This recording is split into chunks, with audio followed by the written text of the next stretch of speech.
Good evening. I'm Lonnie Stonich, the Executive Director of FAN, and I am so psyched to welcome you to tonight's program with Jeff Selingo and Adam Harris.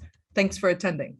FAN is a nonprofit organization that presents a high-quality speaker series offered free to the general public on a wide variety of topics, including human development, mental health, education, and social justice, among others. We have over 150 videos of past events archived on our website and our YouTube channel, so please be sure to explore. Jeff Selingo was last year for FAN in December of 2020 and quickly became one of our all-time favorites. He has written about higher education for more than 2 decades and is a New York Times bestselling author of 3 books. His latest book, Who Gets In and Why, was published in September of 2020 and was named among the 100 notable books of the year by the New York Times. A regular contributor to The Atlantic, Jeff is a special advisor for innovation and professor of practice at Arizona State University. He also writes a bi-weekly newsletter, which is excellent. I subscribe on all things higher ed called Next, and co-hosts the podcast Future You, the letter U. Adam Harris is a staff writer at The Atlantic, where he has covered education and national politics since 2018. He is the author of an incredible book as well, 2021, written in, published in 2021. There we go. I knew I had that somewhere in there. The book is called The State Must Provide: Why America's Colleges Have Always Been Unequal and How to Set Them Right. It's a narrative history of racial inequality in higher education. Previously, Mr. Harris served as a reporter at the Chronicle for Higher Education, where he covered federal education policy and historically Black colleges and universities. In 2021, he was named this year, he was named to the Forbes 30 Under 30, though when I look at him, I'm thinking 30 Under 30, and you're like 12, how old are you? Named to the Forbes 30 Under 30 list, and he was, I'm joking, and he was a national fellow at New America as well. And we're hosting Anne-Marie Slaughter, who is the head of New America in November as well. Anyway, let's kick off. Let's welcome Jeff Selingo and Adam Harris. Thank you so much. And Jeff, it's so great to be with you this evening. Adam, it's so great to be with you as well. Thanks for being here with me. Absolutely, absolutely. So I figured we should start this conversation with just a little bit of context, right? Like in some ways, books find you at the right time, when you're ready to write them. So why this book and why now? So a couple of years ago, I reread Fast Food Nation, which kind of took you into an industry that we come into contact with every day, obviously the fast food industry, and took you inside the stories of the people and places that make it. It took you inside a meatpacking plant, and it took you inside a Little Caesars franchise. It took you into the history of these places. And as I was reading that, I came to think about the college admissions industry, because we don't tend to think of it as an industry. But as you know from your time at the Chronicle as well as at the Atlantic, there is so many parts of the admissions process that is truly an industry. In fact, it's a $9 billion industry, and that's not higher education overall. That's just college admissions. All of that marketing that you get, if you're a parent out there or a student, all that snail mail you get, all that email you get, all of that is powered by marketing companies that sell to colleges and universities. Of course, there's all the testing agencies, the ACT, the College Board, and so forth. And so I felt in reading Fast Food Nation that college admissions was ripe to be told in the same way, which is exactly what I tried to do with Who Gets In and Why, taking readers through the course of a year. So we tend to think of college admissions as starting in the summer, fall, and going through the spring, and looking at it through the lens of these 3 big buckets of characters.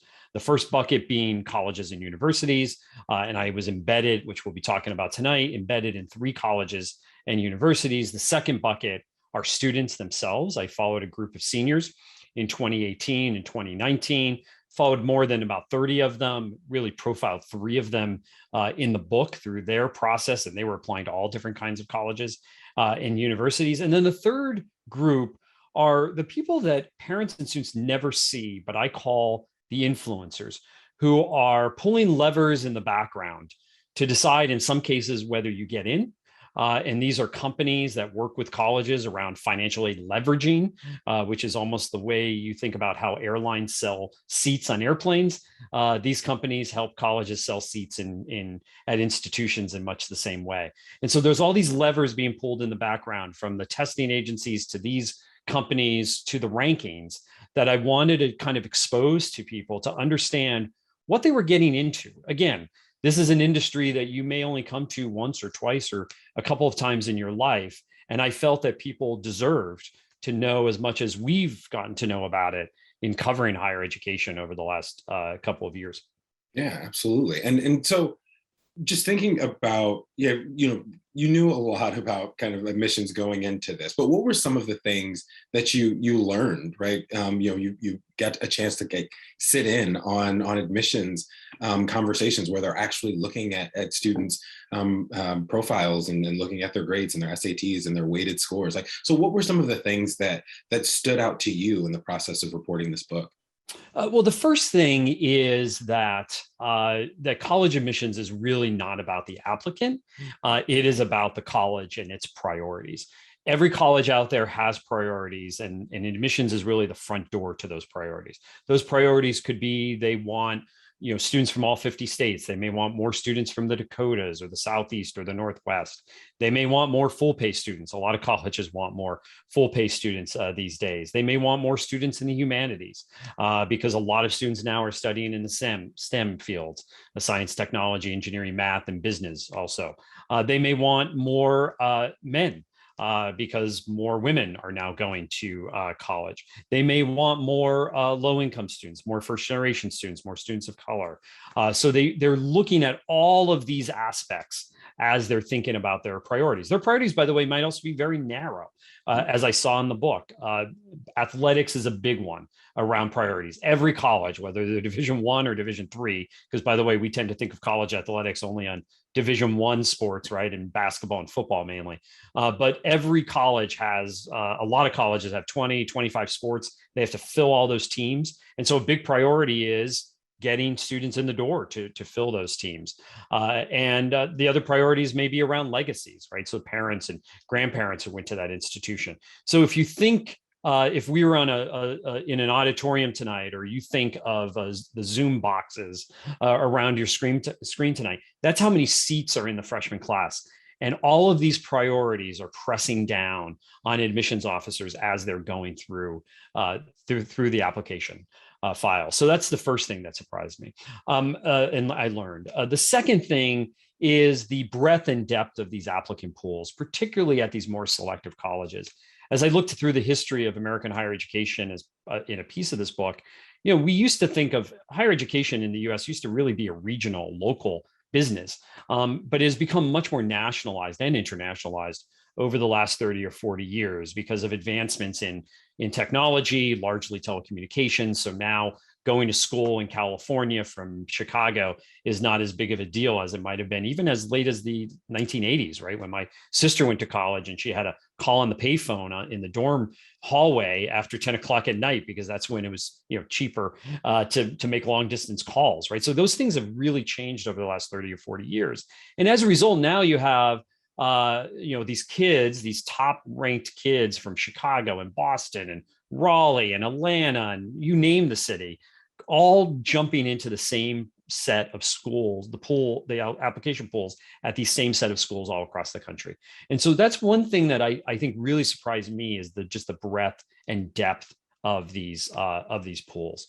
And then finally is that there's not just a single look at some applications. As I describe in the book, when the applications first are reviewed, and they're reviewed in many different ways, which we'll probably talk about tonight, I call that the rough draft of the class. So if you're painting a picture or a drawing of the class, just think of that as the rough cut. So they get tens of thousands of applications, and they're deciding to put them in the admit bin, the deny bin, the waitlist bin. And most of those decisions are pretty much set. But in the weeks before decisions go out, they're moving a bunch of applications around that are what I would say close to the finish line. And that's what they call shaping the class. That's when they're really putting those fine lines on that drawing of the class. And that's when, for example, things like legacy status will make a difference. When all these other factors come into play, because what they're trying to do is balance a class out at the very end with students. And that's when applications might come back up more than once. A student might be in the deny bin one day and the acceptance bin the next day and back in the deny bin before the decision goes out. And that, by the way, is a total black box to most families, because you never see that, you never know that. In some cases, you may never know how close you came to either getting in or being denied at a school. Yeah, and actually, that's a nice lead into the next question, because you write that admissions is one of the most mysterious things to a lot of families. I guess, can you just talk a little bit more about that idea? Like, what makes admissions so mysterious to families? And then a little bit later we could talk about ways that can be changed. But what is the thing that makes admissions so mysterious? It's just not transparent. I mean, think about what it took for me to get into these three offices. So I was in the admissions process at the University of Washington, at Emory University in Atlanta, and then at Davidson College in North Carolina. As I say in the introduction, I approached 24 colleges and universities over the course of several months. As you know, I've reported about higher education for more than 20 years. I knew a lot of people in the industry when I started reporting this book, and I requested to get in, and nobody wanted to show me inside those admissions offices. And because they don't want to be transparent about this process. Most colleges use that reject anybody, use a process called holistic review or comprehensive review. Those are words you'll hear often. And what that basically means is they don't have strict cutoffs. They don't say if you have a 3.0 and a 1200 on the SAT, you're in, and everybody else who doesn't have that, you're out. They use this process that takes into consideration a lot of different pieces of your background, everything from recommendations to essays to extracurricular activities to your grades, test scores when they have them, to the courses you took in high school. And all of this is put into this kind of formula they all have. It's mixed together in this room. And in the course of 8 or 10 minutes, they're reading your life, Adam Harris, and they're deciding you're in or out, or you're on the wait list. And that is the part that is really mysterious to people. And it's not transparent at all. And it's interesting, a couple of weeks ago, I was at a conference for admissions officers in Seattle, and I gathered some of the characters back together from the book for a panel. And this was really the purpose of the panel, was to talk about transparency. Why shouldn't admissions be an open book, or more of an open book?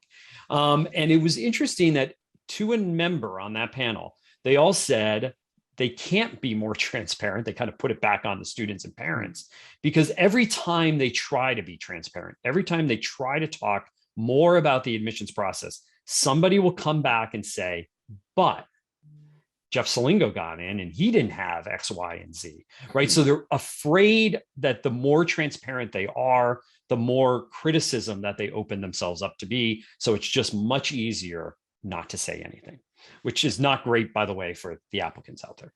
Yeah, absolutely. I wanted to talk for a moment about, I personally found it fascinating while I was reading the book to learn the ways that the role that Hamden Sydney in some ways helped play in pioneering direct mail, because I've received several letters from Hamden Sydney when I was in school, in high school. But you write at length about direct marketing and rankings and kind of the role that they play in this multi-billion-dollar industry. So what can you just talk about the role that those play and why you thought it was important to focus on those as well? Yeah, so I really thought it was important. I spent the first couple of chapters of the book kind of what I say, setting the playing field, because everyone's anxious about college. If we were in person tonight, I would ask everybody in the audience, do you think it's harder to get into college? If you went to college, do you think it's harder to get into college today than it was when you went? Or do you just generally think it's harder to get into college? And I guarantee you, no matter where I go, most of the hands would be raised in the audience.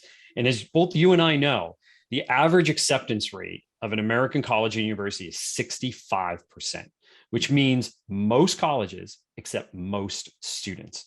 As you know, because you've written a lot about different colleges in your book, There are thousands of colleges out there. There are 1,400 about four-year colleges in the US. So there are a lot of institutions out there.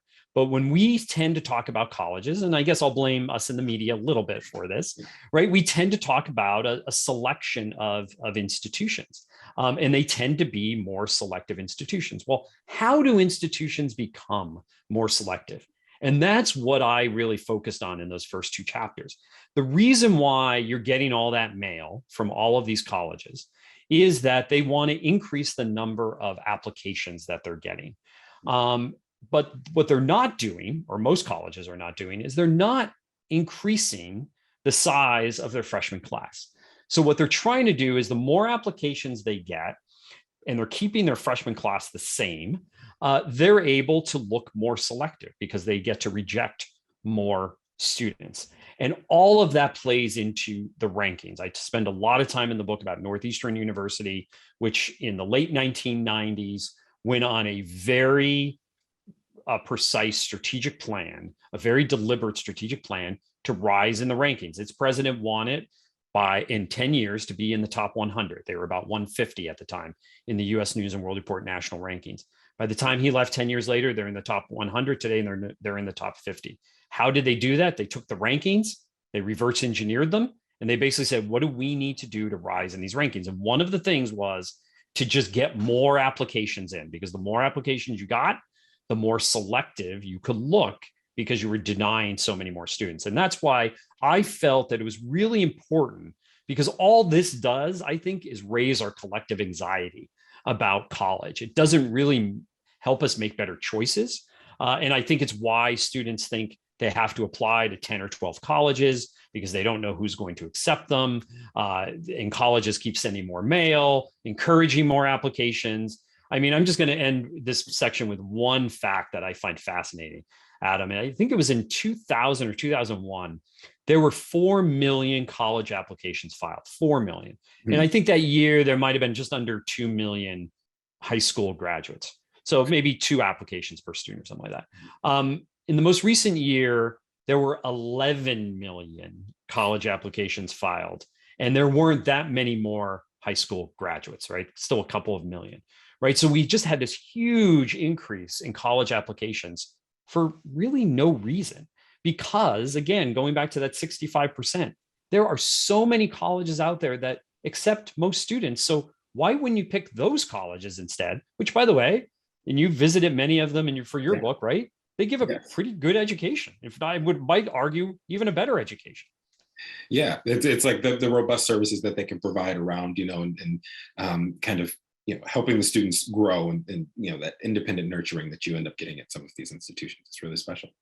I wanted to stay on this track for one more second, and then I want to talk about finances. And after you're thinking about applying for colleges, how are you thinking about paying for colleges? But you were making a point earlier about, parents might say, oh, well, this student got in with a lower SAT score and a lower X or Y than my student had. Why did my student get in here? It speaks to the point of people thinking of admissions as a sort of zero-sum game, and think of it as a one-to-one. My kid got in, or my kid didn't get in because that kid got in. But as you say, it's more complicated than that. And so can you just kind of talk about, like, when they get to that last stage, and they get to those final pieces of that process, can you just kind of discuss a little bit about that final process, and how long they're actually looking at these applications and the priorities that go into shaping those classes? So in the very final process, I'll use Emory as an example. So I described this in the book, the shaping process, where about in early March, so a couple of weeks before admissions decisions are sent out, their models told them they had admitted 1,000 too many students. So remember, not everybody who gets accepted will go. So they always accept more than is called for in their freshman class. And they have very sophisticated computer models that tell them exactly how many students they have to admit in order to yield the number in the freshman class. And so they were 1,000 over that number. So they knew they had to cut. So they sent the committees all back into their rooms. And their committees are done by geographic region. So they had the Southeast region, the Northeast region, and they were each given a number about how many they had to cut, about how many they had to cut across majors, or suggested majors. By the way, some of these students didn't even know what they were going to major in, but they kind of had to get a sense of that and what they were looking for. But this is where the priorities came in, right? So for example, they would look at what they called very busy high schools. So if you went to a high school where they send a lot of students to Emory, they would look very closely at your high school, because the last thing they want to do is offend that high school by rejecting kind of the wrong kids. And what do I mean by the wrong kids? So they usually would rank these students by some sort of academic factor on their own, whatever Emory thought was important. And they would make sure that the decisions made sense. So if they went down that list and number 1 was accepted and number 2 was accepted, but maybe number 3 was rejected, number 8 was rejected or whatever, they would go back into those files and they would make sure that not necessarily change the decisions. Once in a while they would, but they would make sure that it made sense in that high school, because these high school relationships, and this is something else that I learned in the book, are really important. And by the way, this gets back to, your book is great around thinking about equity in higher education. It starts, as we all know, in K through 12. And this is a thing that we don't often talk about, in that there are certain high schools. We often talk about equity in high schools around, how many AP courses do they have and how many students go to college and things like that. But we don't talk about these very special relationships that some schools have with colleges. Bill Fitzsimmons, who's the dean of admissions at Harvard, described it in their case as 100-year relationships that they have with schools. And so this is one of the things they'll be doing in the shaping process. And, will they say, you know what, we're going to take more kids from this high school because every year they send us a lot of kids and we don't want to end that relationship. And meanwhile, they might pull a kid from another high school that hasn't sent somebody to them in 5 or 6 years, or maybe they only have one applicant every year. It's much easier to say no to that applicant than it is to say no to an applicant from a very busy school. Again, they'll look at legacy status here. They'll look at balances between gender, race, ethnicity at this stage, right? So they're just trying to get these numbers to equal this community that they want at the end of the day. The other thing they'll look at are special circumstances. So people always ask me, is this when, what about donors? Well, this is when the donor might get a little bit of a thumb on the scale at this point. This is when a legacy might get a little thumb on the scale. All these people who are close to the finish line will get pushed over at this point in the process. Yeah. And so in the book, you do a really good job of kind of discussing the sort of overlap between sort of the admissions process and the finance process of, if I'm applying early action or I'm applying early decision and I'm not going to know what my financial aid package is going to be, but, I really want to go to this institution. I guess, so say, either of my daughters is getting ready to apply for college, getting ready to go to college. And, they might be thinking of doing early action. They might be thinking of doing early decision, one of the ones where it's kind of locked in. And the college is really saying, like, don't worry about the price. We'll figure that out and we'll do that later. Can you just talk about the differences in these sort of admissions processes and the sort of calculations that parents are having to go through and parents and students in terms of how they're going to finance their education, yep, especially when, there are other admissions processes that, if you have money, you may not have to worry about. Yeah, so I think there's 3 different things to talk about here. And I'm going to throw a lot of terms and I'll try to define them as much as Yeah. I can. So you mentioned early action, early decision. So early decision basically means you're submitting an application early, usually right around now, by the way, November 1st. Early action means you'll get a decision back early. It doesn't mean that you have to put a deposit down. You have until May to make that decision. And there's some other restrictions on early action in some places. Early decision, though, is really in favor of the institution, because what it means is if you apply early decision, you find out in December or sometimes a little bit later, depending what round of early decision you're applying to. And then you're committed. You sign a form that says if you get in, you're going there. And you have to pull all of your other applications. Schools love this, by the way, because it fills a significant portion of their class. In fact, as I point out in the book now, at some of these selective schools, 40, 50, upwards of 60% of their class is filled early decision. Parents and students say, well, I'm all done with it. But here's the thing you can't do. You can't compare financial aid offers. So if you apply to multiple schools now or in the spring, and you get into multiple schools, they'll send you financial aid packages and you're able to compare them. in early decision, you're not able to do that. So it really does favor those applicants who don't necessarily have to worry about money. Now, some colleges will say, but we're need blind in admissions and we meet full need. Those are terms you're going to hear a lot about. So this is the second thing to think about in terms of money. First one being, applying early. Second one is around how they look at finances in admissions.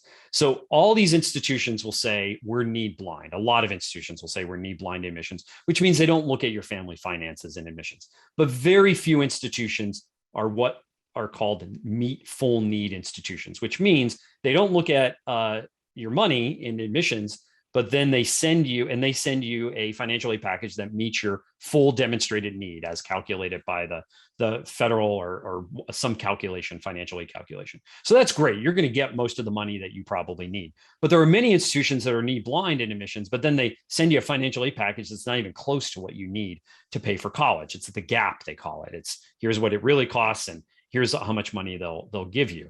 Why is this important? Because there are some institutions that are called need aware, which means, and I talk about this in the book, I went to Lafayette College, where they are need aware in the admissions process. And what they do is at some point in the admissions process, remember that shaping we were talking about earlier? Well, one of the things they shape for is need.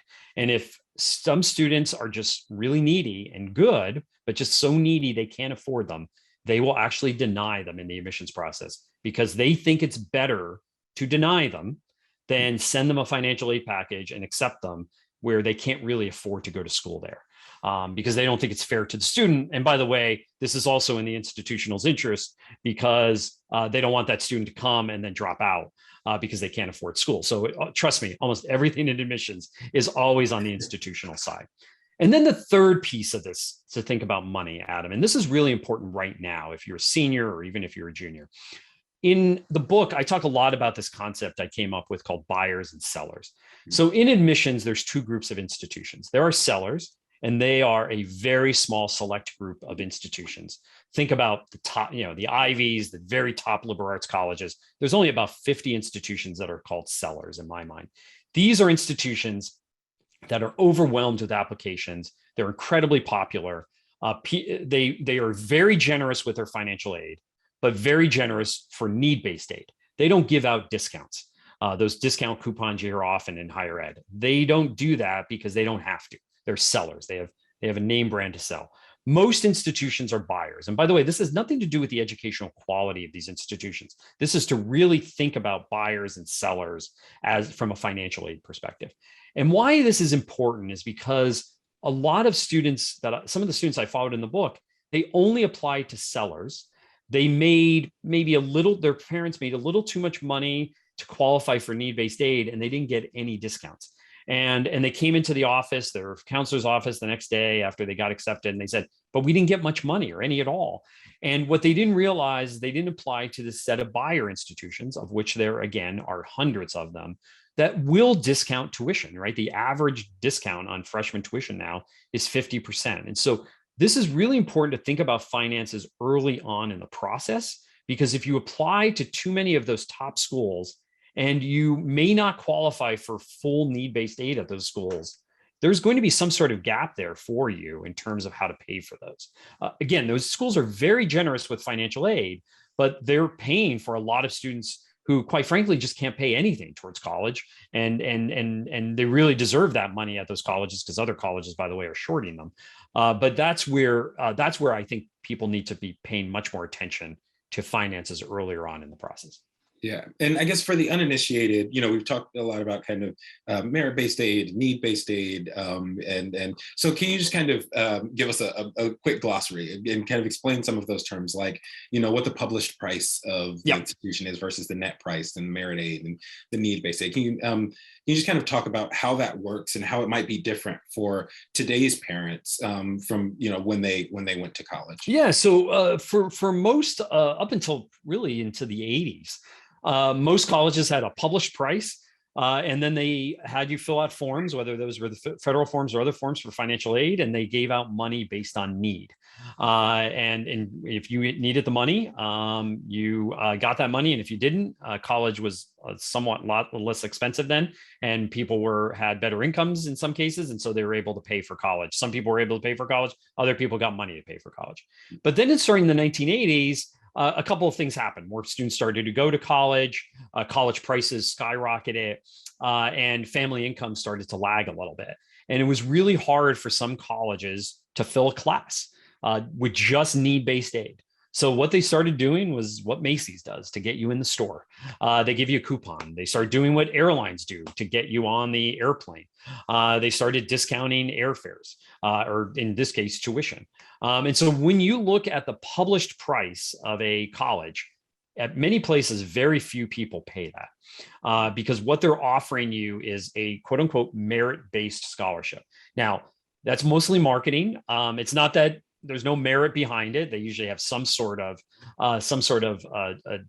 academic standards behind it. But really what it is a coupon. And they don't want to call it a coupon because it doesn't sound as great as a merit-based scholarship. But most colleges give out merit-based aid in order to discount that tuition to bring it down to a lower net price. So if you look on the college scorecard, if you look at College Navigator, you'll always see net price. Sometimes they'll break it down by income band. So you'll see if I'm in this income band, here's what I likely will pay, what my net tuition price will pay. And also they have these net price calculators. Every college has to have one of these on their website under federal law. And you could input again some of your financial information, and it will spit out this number, this net price number, which is basically the sticker price minus financial aid equals your net price. And that financial aid could be need-based aid, it could be non-need-based aid, which is merit-based. And so a little bit earlier, you spoke about the role that athletics and legacy and all of that sort of plays into this process and into the shaping of a class. And of course, Amherst College recently announced that they would be, doing away with legacy admissions, but they still have kind of admissions that are not necessarily based around athletics, but that take into account athletics. Can you talk about the role that athletics play in admissions, even at a place like Amherst? Yeah, I will preface this by saying I'm a huge sports fan. I love sports, right? And I love college sports. But this was a chapter that I added later on in the book because the amount of time and effort put into athletic admissions is so much bigger than any other extracurricular activity, which, I will argue at a Division I school, you could argue that it's essentially a pre-professional league and you could put that in a different category. Maybe we could have a debate about that. But at Division II or III, as the NCAA commercials say, right, they're going to major in something else in life and not in athletics. And what was amazing to me at Amherst, and I really focused on Amherst in this, and this is why this whole idea of dropping, and I would love to get your opinion on this too, Adam, because I know you've written a lot about this whole idea of dropping legacy admissions around this idea of equity, right? Because we know that, legacy admissions was really started in some ways to keep Jewish students out at one point, later on to keep students of color out. It's really to kind of preserve the legacy or to preserve the history of these institutions, and largely that was white and largely men, and so they dropped this, Amherst, and so did some other colleges over the last couple of years. But at Amherst, the interesting thing that I found in the book is that they have actually more athletes at Amherst than Northwestern does, headcount athlete number of student athletes than Northwestern does. Member of the Big Ten. Big institution in Chicago there. In Alabama, the University of Alabama, more athletes, pure numbers wise, than each of those institutions. And because Amherst has so many sports, right? They have more sports than a lot of other institutions, and they love sports, right? They have one of the oldest sports programs in the US. And so they have to fill all these spots. But here's the other thing about Amherst that I found interesting.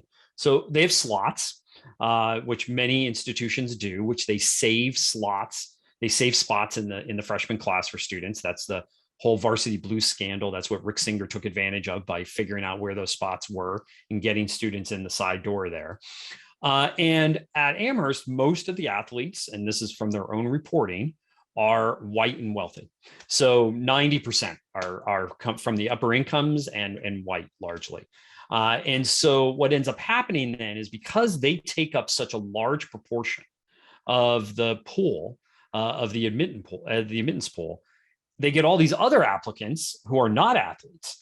And that's where they have to fulfill all their other priorities. So if they want diversity in any way, if they want the gender balance in any way, if they want, they have to get geographic diversity, they have to get diversity of majors, all that other stuff.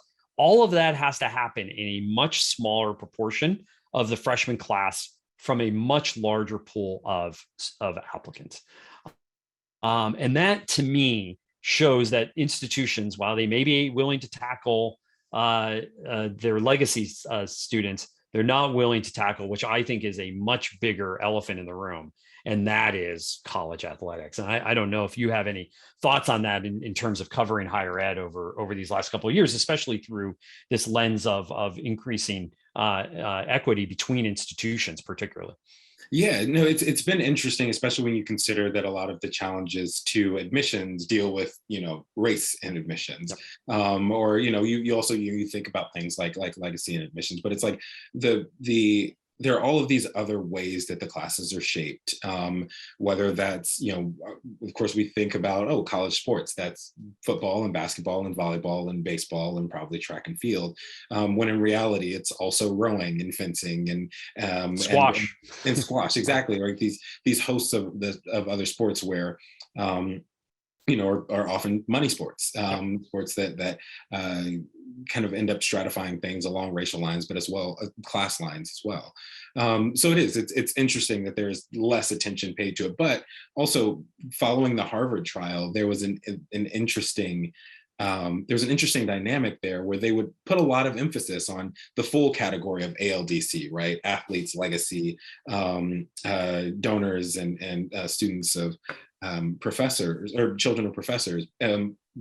And then they would pivot from criticizing the ALDCs to criticizing the use of race in admissions, when there's clearly an extra weight here. So it's interesting the ways that we privilege some of the conversations around the choices that you make. And again, I don't want to be critical of athletes, right? I have friends who are college athletes. I have a family who coach college athletics. It's not that at all. It's that when you compare it to any other activity, music, drama, theater, debate, whatever it might be, there is an entire apparatus at these schools that help student athletes get in through the admissions door. And that doesn't exist. There might be one band director, right? One orchestra director, one debate coach. There's not a bunch of coaches that are working with these athletes much earlier in the process than any other student. In fact, one of the recommendations in the book, athletes get a really good college advising in many ways, right? People spend a lot of time with them, advising them. Obviously, they're advising them on the sport as well as where to go to school. But I actually recommend at the book, we should recruit all students like we recruit athletes. Why shouldn't we have all these wraparound services for every student, especially those students who don't have access to good counseling in high school? And I ran into a lot of those students in the book. In fact, one of the kids that I followed in the book, as his counselor told me, we're more likely to have a military recruiter in this school than we are to have a college recruiter in the school, meaning visiting schools from colleges. So, we have so much to do to improve college counseling. And I wish that we would put as much effort into that as we do in recruiting college athletes. Yeah, absolutely. And actually, to that point, I don't know that a lot of people really kind of know what that process is for a recruited athlete, right?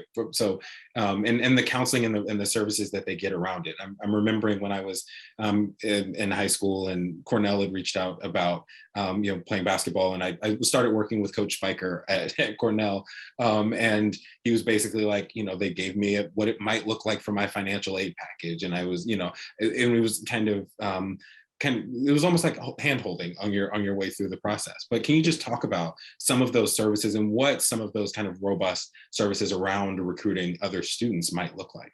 Yeah, and so there's a lot of outreach early on, and most of it's initiated by the student. This is much easier now because of the web. People can upload videos of them playing, and there's a lot of discussions. Once again, the high school student initiates it. There's a lot of discussions, and by the way, this happens all the way down at the Division III level between the coaches and the students. But the most important thing is they get these pre-reads. So as you get closer to college, you submit some of your materials. The coach then if they really want you, they take some of your application materials over to the admissions office. There's a liaison in the admissions office that reads it, and they say, Jeff Selingo, he really needs to get his test score up, or he really needs to focus on, math and get his math grades up. And they're doing this in junior year. And so I'm able to work on that stuff. And then when my application comes in later on, and this happens so often when I was in the admissions office, they'll say, we really don't like Jeff, but the baseball coach does, and he really needs a pitcher. And by the way, they all come in an early decision, yet another speedy path they have into the institution. Again, I'm not trying to make this. I'm sure there's a lot of high school athletes in the audience tonight. I'm not trying to pick on this part of the admissions process. It's just that it's so out of whack with everything else that happens in admissions. I don't mean to bring the athletes down. I just wish we could bring everybody up to that level and have a process why can't we pre-read for most students, right? Again, most students apply to all these colleges because they have no idea if they're going to get in. Wouldn't it be great if we gave more students some pre-reads and we said, you're not even close, don't even try, or here's are the things you need to improve on, things like that. How helpful would that be to juniors as they're entering this process? Yeah. And so you write that this sort of anxiety about getting into a brand name school starts with kind of the single fundamental principle believed by students and parents in top high schools, that it matters where you go to college. So can you sort of reflect on the belief that it's actually what one does at college that's more important than where they actually go to college? Yeah, and Adam, I will love your opinion on this too, because I will tell you that we both worked at the Chronicle of Higher Education, right, which just covers higher education. And I'll never forget walking into that place for the first time and being surrounded by people that went to very selective colleges. And I didn't really know that world myself, right? When I was 18, I didn't have very good college counseling. My mother didn't go to college. And when I got I wanted to be a journalist. I knew I wanted to be a journalist since I was in 7th grade. And I thought you had to major in journalism to be a journalist. And so when I would get those college catalogs, back then there was no email, I would look on the back always and look at their list of majors. And if it didn't have journalism, I would toss it aside. And what I came to realize, not only while I was in college, but more so over the last 20 years of covering this, is that it does matter much more about what you do, the professors you get to meet, right? We know that mentorship in college is critically important, not only to staying in college, but to graduating.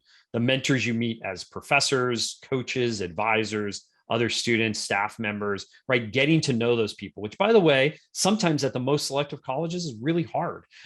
Sometimes they don't teach freshman classes. They have TAs or others really do a heavy lift, or they're more interested in their research and less interested in teaching undergraduates. So I always tell families, when you're on college tours, try to sneak off and go into the academic building that you might want to major in, go to the department that you're interested in, see if there's any professors around, knock on their doors, see if they're there for office hours, and see if you could have a conversation with them, or sit in a class and see how engaging it is, because that's what really matters in college. What doesn't matter? How nice the dining hall is, or how nice the dorms are, which they love to take you on these tours.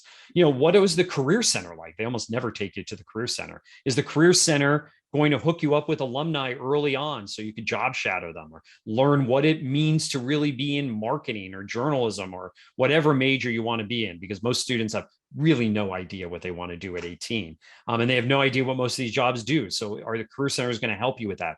Or career center is going to help you get the skills you need to work in some of these jobs. Some of these are very technical skills, and you might be a liberal arts major. Is the career center going to do that for you? Is it going to help you get internships, which are critically important to getting that job after college? Are you going to have advisors that are going to encourage you to get involved in different clubs? All of this stuff, this student experience, matters so much more, in my opinion, than the name on the degree.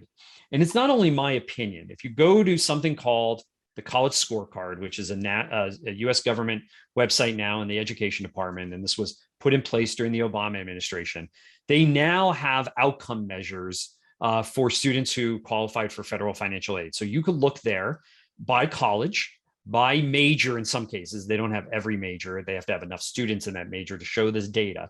But they have, students base average salaries coming out of college. And when you look closely at that, you'll see that a computer science major from Duke makes as much as a computer science major from the University of Illinois at Urbana-Champaign. And you'll see that a history major at UVA makes as much as a history major at ASU coming out of college, right? So we tend to think that these elite colleges put you in a whole different stratosphere. And maybe they do, and I'm not denying that in some careers. And if you want to be a Supreme Court justice, of course, you have to go to some of these great schools and things like that. But for most students, where you go to school doesn't matter as much as what you do while you're there. Because I'll tell you, some of these students who go to these great schools, or what we consider great schools, I keep using that word and I should be more careful about that. They go there and then they're kind of spectators to the whole experience. Yes, they get the piece of paper, but they don't really take advantage of the situation, which I think some other students do at schools that are quote unquote not as highly ranked or not as selective. And those are the students that end up, I think, having better careers over time. Yeah. And actually, I think a lot about when I was at Alabama A&M, and it was my freshman year, I had a professor, Dr. Green, and he introduced me to basically everyone else in the Department of Behavioral Sciences. And next thing I knew, I was working in the department, and they were like, hey, there's an internship and a research program out in California that you should probably apply for. And they helped me write my letters for that. And once you get into a newsroom and you don't necessarily know that most of the people were going to be from, these kind of highly selective institutions. But you have that base, and that you went to this institution where your professors cared about you, and you had mentors that were robust and around you. I guess if there were one piece of advice that you would give to parents, to students, kind of from your book, one recommendation as they're going into this process, outside of it doesn't necessarily matter as much where you go to college. Yeah. I guess, what is that one recommendation that you would offer to parents? Well, could I get 1.5, maybe 2? Yeah. I'll give I'll give you 2 to 3. Okay. Yeah. First of all, stop trying to guess what the person on the other side of the desk that's going to read your application wants, right? You have no idea who that person is. And I think too many students try to think of this as a game that they have to win getting in. And they're always trying to figure out the formula to that game. There is no formula. I'll tell you that right now. I could sell a lot more books, by the way, if there was a formula, and there isn't. So stop guessing, enjoy yourself, enjoy high school, do what you want to do, and then let the chips fall where they may. The second piece of advice that I would give is really focus on each application as an individual application that you're making that case to that institution. One of the things about this application inflation, where students are applying to 8 or 10 or 12 schools or whatever, and I saw this in following the students the year I followed them, is they have these massive Google Sheets, and they're writing essays, and they're cutting and pasting from one to another, and they're using this statement and that. They have no idea when you say, why do you want to go to Boston College, or why do you want to go to Emory, or why do you want to go to the University of Georgia, or whatever it might be? They can't really tell you, because to them, all of these schools are just one big mashup, and they're just applying to college. I encourage students to think about these applications individually, because they're different. They're applying to very different schools. Why is Emory different from Tulane, different from University of Florida, different from wherever you might be applying? And I think Temple, I could just go down the names of schools, and even you might say, well, I'm applying to all big state universities. Well, they're all very different, as you know. And so that's the one piece of advice tonight, because I think people, especially seniors who are on this call tonight, are in the middle of application season right now. Just stop for a moment and focus on this institution, then this institution. Doesn't mean you can't cross-pollinate them in some way, but don't be trying to do 6 applications at once.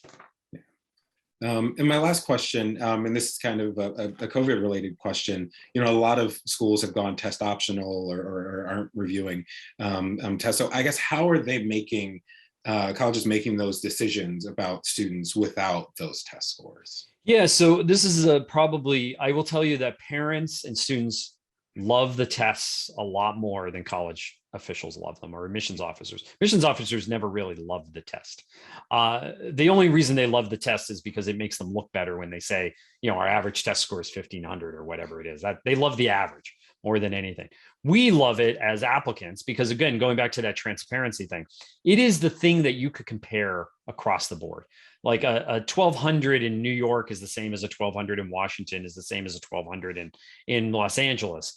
But grades are not the same, schools are not the same, activities are not the same. And it was a way to bring together or bring a level, well, I won't call it a level playing field because testing is not level, but it was really a way to compare, easily compare in the minds of applicants, students.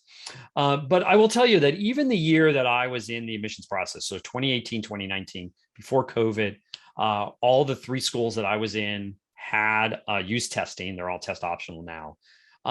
Testing was always something they looked at after the fact, meaning after they looked at high school courses and grades. Here's the thing about testing. When it was required, students know what the average test score is at that institution. They know what that middle 50% is. They know what the top 25% is.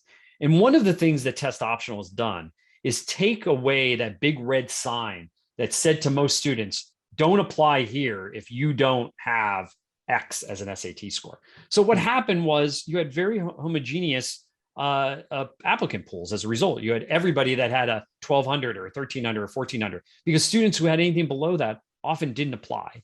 And sometimes students did, often because they didn't have good high school counselor or I shouldn't say good high school counselor who told them not to. I'm not quite sure a good high school counselor would say, well, don't apply at all. Yeah. But they didn't have that knowledge. And so what's happened now is that schools are doing what they always did, is they're leaning into the high school transcript and the grades. And in admissions, nothing counts more. It's because it's over a couple of years, not just one day, a couple of hours of a test. So grades and the courses you took in high school always mattered more than test scores. Test scores were used as what I call a check-in. So if there's something in the transcript they didn't understand, maybe there was a couple of grades that were lower than they expected, well, what's the test score? Or maybe they were unfamiliar with the high school. This goes back to what we were talking about with high schools earlier. If they were unfamiliar with high school because they didn't have a lot of kids apply from that high school and they weren't quite sure the rigor of that high school, they would go to the test score. So it was things like that where it was always like, there's something else in this application we don't quite get, or we don't understand, or we don't have enough information on. And it was the test score that provided more information. Now they're missing that. So in some cases, some students are still applying with test scores. So now they look at other things. That's when the transcript becomes even more important, by the way. The recommendations, the essays, the activities, they're just really leaning more into that than the test score. But if you have a test score and you think it's good, meaning it's in that upper range of the school, talk to your counselor, but you probably should have submitted, because it's always something else that they can look at in everything they're looking at in that application. Yeah, absolutely. Excellent. Thanks for a great conversation, Adam. Jeff, you've covered a lot of material. There's a bunch of questions.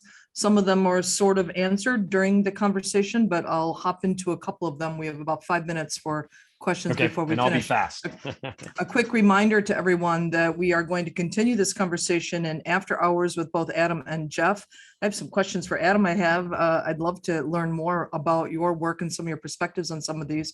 So if you want to join, grab a copy of Jeff's book from our bookseller, The Bookstall, and they'll send you a link to register for after hours. So jumping in now, you touched on this a little bit towards the end here, but it is a popular question. So maybe you could expand a little bit, Jeff. Can you lend some insight from Judy? She says, can you lend some insight into the importance of the personal statement or application essay?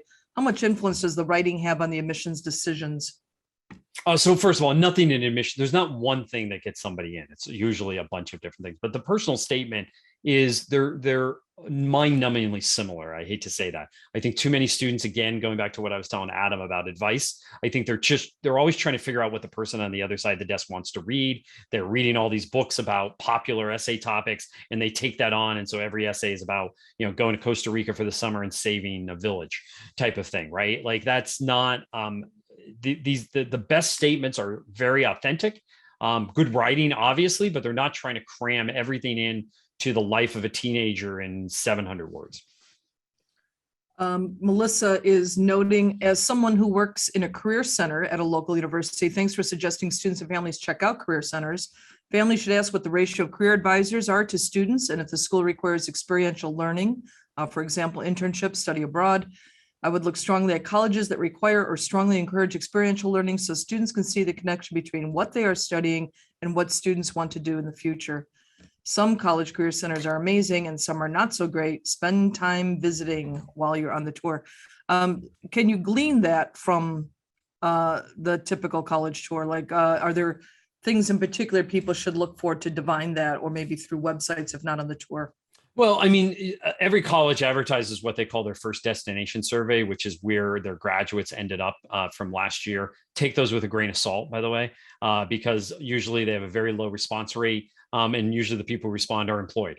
And so you'll find almost every college says we're 90% of our graduates are employed or in graduate school, by the way, is normally what that is. So go to the career center. What you're really looking for is, where did students who had your major or the thing you're interested in, where did they intern? Where did they get jobs? Sometimes you could get that from the dean's office as well at the school, but be very specific about what you want to do. So they will talk about generally about students at this campus. Well, they might be talking about students in computer science and you're majoring in poetry or whatever. Like, what did students in your major do last year, the year before? Where did they go to work? Where did they intern?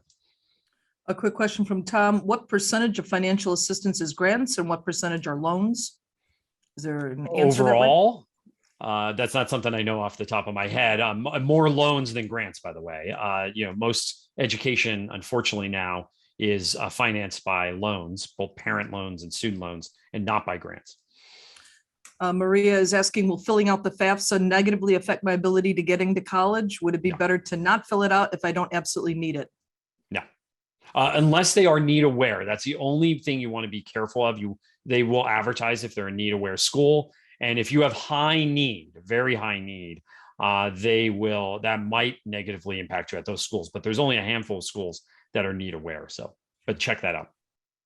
Alexander's asking, is AI used to pre-screen applications or are they all processed by people? All processed by people.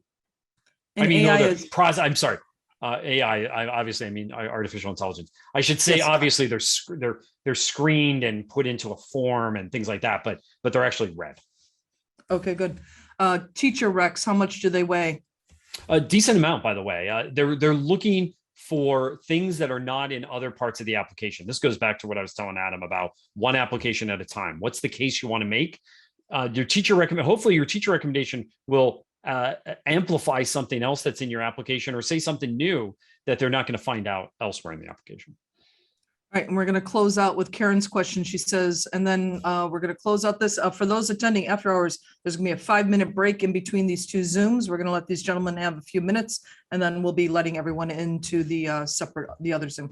All right, I find, last question, Karen, mostly comment, but a question as well. I find the pipeline of higher education pretty depressing in that it so strongly maintains a status quo of upper middle class white America, people who will live in a place that has access to a favorite high school to help them get into college, etc. But we know that the underlying forces prevent people of color from doing the same on the whole. At a time when more people are or should be anti-racist, this system flies in the face of that. Has the train left the station unchanging this? And Adam, I'm sure that you have some opinions on that as well. I'll let Adam start with that. Yeah, go ahead.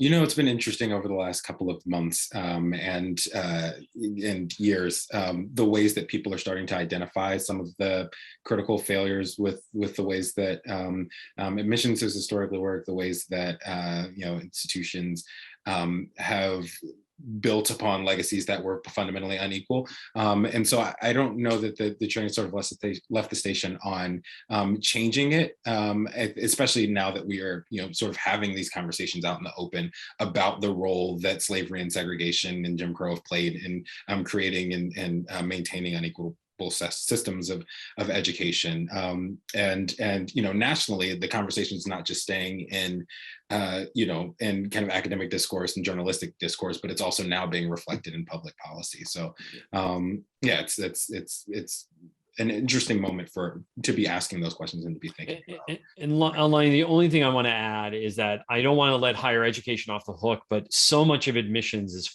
baked well before they ever file that application. The classes you have access to and take in middle school that lead to certain classes in high school that many students, particularly in under-resourced schools, never get to have, and they never even have a chance. That's the thing that really was frustrating in looking at these applications, is they just never had a chance because they never even had access to the courses.